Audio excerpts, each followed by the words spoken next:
Salut et bienvenue dans cette Tourne par rond, le podcast qui répond chaque semaine aux questions que vous vous posez. Quelles que soient vos interrogations dans votre rapport aux autres, au monde ou à vous-même, vous les partagez avec nous et Mardi Noir, psychologue et psychanalyste, tentera d'y répondre. Salut Mardi Noir. Salut Christophe. Cette semaine, une question de Camille. Camille est en thérapie avec un psy dont elle dit être amoureuse et du coup elle se le demande « que dois-je faire ?» Et du coup je vous le demande, que doit-elle faire Mardi Noir ? Ah là là, sa manie de croiser les jambes quand vous faites un bon mot, son sourire, sa couleur de vernis à ongles qui change toutes les semaines, sa poigne, cette façon si spécifique d'être à vous, ça pétille, ça vous fait rire, vous vous sentez à la fois léger et le cœur gros, vous êtes amoureux de votre psy. Et merde, dans quoi vous vous êtes fourré encore ? Bon, première bonne nouvelle, ce n'est pas votre psy qui est amoureux de vous. Non, parce que là, moi, je ne sais plus quoi vous dire si ce n'est de fuir. Deuxième bonne nouvelle, vous n'êtes pas persuadé que votre psy nourrit des sentiments à votre égard. Ça, ce serait un peu plus sérieux, voire carrément délirant. C'est ce qu'on appelle l'érotomanie. C'est une forme de paranoïa qui peut être superficielle ou profondément structurelle et qui consiste à attribuer à l'autre nos propres intentions amoureuses. De la paranoïa carrément ? Attendez Christophe, quand on dit paranoïa, on a souvent l'image de quelqu'un persuadé d'être persécuté par les autres. L'érotomanie, c'est le même mécanisme, sauf qu'on est persuadé que l'autre nous aime. Cette interprétation des signes, nous en souffrons tous plus ou moins. Elle est même essentielle pour enclencher le lien. Il faut souvent croire, un tout petit peu, que c'est réciproque pour oser partager ses sentiments. Et parfois, pas de bol, il faut admettre qu'on s'est trompé. Là où ça devient ennuyeux, c'est quand la conviction prend le pas sur le doute. Cette certitude va forcément d'abord vous amener vers un premier émoi positif, puis vers une dégringolade, passant par le dépit, la tristesse, la colère, le harcèlement, et vous mener parfois à l'agression physique. D'accord, mais dans le cas de Camille, et sans poser de diagnostic sauvage, vous pensez qu'elle est érotomane ? Non, pas du tout. Pas de panique, Camille. N'allons pas aussi loin. Ici, c'est bien vous qui êtes tombée amoureuse et vous vous demandez quoi faire. Comme pour tout début de béguin, j'aurais tendance à vous conseiller de vous lancer. Invitez-le à dîner, proposez-lui un ciné, je sais pas, déclarez-vous. Bon, première possibilité, la moins probable, il accepte. Oh bah oui, tiens, pourquoi pas, un petit ciné, ça fait longtemps. Je travaille beaucoup trop en ce moment, mais il faudrait que je repasse chez moi avant pour nourrir mon chat. Mais bon, Camille, si vous voulez, on pourrait se retrouver à l'UGC à 18h30 pour la séance de 19h15. Stop! Est-ce qu'il vous faut que je vous fasse un dessin ? Fuyez. Ah d'accord, c'était un piège en fait. Oui. Seconde réponse, un peu plus probable. Et on est tous très heureux et soulagés. Il fait un pas de côté. Votre déclaration va peut-être le faire rire si cette réaction est indiquée. Ou il va la prendre très au sérieux, mais évidemment sans vous embrasser. Ou bien, il jouera l'indifférence ou l'étonnement.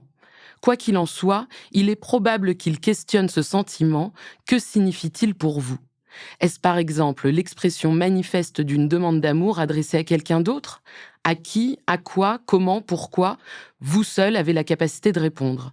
Et c'est précisément là que ça devient intéressant. Oui, parce qu'on va arrêter de faire durer le suspense plus longtemps. L'amour, c'est un élément clé de l'analyse. En effet, ce sentiment amoureux, la psychanalyse le range dans ce qu'elle nomme l'amour de transfert. C'est-à-dire toutes les expressions d'affection, mais aussi d'agressivité que le patient éprouve à l'égard de son psy.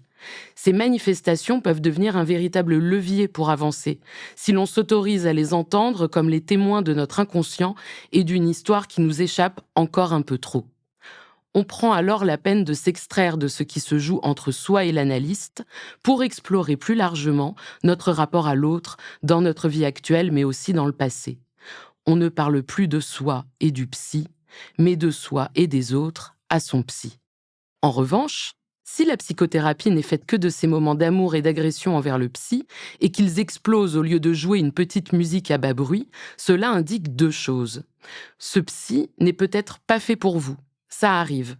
Il ne se fait pas suffisamment oublier et il émet des remarques qui vous bloquent. Quand vous les relevez, il insiste et vous focalisez sur ce qu'il attend de vous. Mais peut-être qu'après tout, c'est vous qui tenez à cette partition du désir. Elle vous protège, elle vous berce, vous la connaissez par cœur, elle vous soutient, elle vous permet d'obtenir ce qui vous anime, l'insatisfaction ou l'impossible. Mais qu'entendez-vous par insatisfaction et impossible, Mardi Noir ? Dans le cas de l'insatisfaction, vous nourrissez le rejet répété. Pourtant, vous déployez des stratégies extraordinaires, une séduction exemplaire. Le bon côté, c'est qu'on ne s'ennuie pas avec vous. Qui pourrait vous résister ? Malgré tout, c'est un échec. Et cet échec est salvateur. Je n'ose imaginer la rencontre de votre fantasme et d'une réelle relation avec votre psy. C'est bien l'insatisfaction qui vous pousse à revenir travailler sur vous. Parce que justement, le psy n'y cède pas ou pas de la manière rêvée. Il se pourrait qu'un jour, vous en preniez conscience et ce sera un grand moment. Ok pour l'insatisfaction et pour ce qui est de l'impossible. Alors pour ce cas-là, c'est un brin plus complexe. Ce qui vous fait vous lever le matin, c'est le désir comme impossible. Tout est bon pour tenir à distance vos pensées, vos fantasmes, vos envies.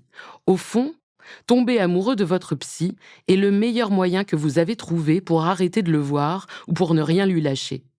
En un sens, vous vous dites que c'est foutu d'avance. Le temps que vous preniez la décision d'arrêter ce petit jeu, il se sera sans doute passé 10 ans. Autant l'insatisfait se déclare, est rejeté et qu'à cela ne tienne, y retourne, autant l'impossible s'est déjà infligé la sentence du couloir de la mort avant même s'être déclaré coupable de désirer.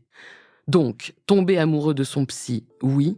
La question n'est pas de quoi faire, mais qu'en faire. Décidément, tout ce que nous faisons ou nous ressentons aurait donc une explication inconsciente. Je n'arrive pas à savoir si ça me rassure ou si ça me déprime. Merci Mardi Noir et à la semaine prochaine pour un nouvel épisode de Ça tourne pas rond. D'ici là, n'hésitez pas à poser vos questions en nous écrivant à l'adresse mardi.noir@slate.fr. Vous pouvez retrouver Ça tourne pas rond chaque mardi en podcast sur Slate Audio et sur toutes les plateformes de podcast et à l'écrit chaque jeudi sur slate.fr. Ça tourne pas rond est un podcast de Mardi Noir, produit et réalisé par Slate.fr sous la direction de Christophe Caron et de Benjamin Septem-Ours. Prise de son, montage et réalisation, Aurélie Rodriguez. Musique, Sable Blanc.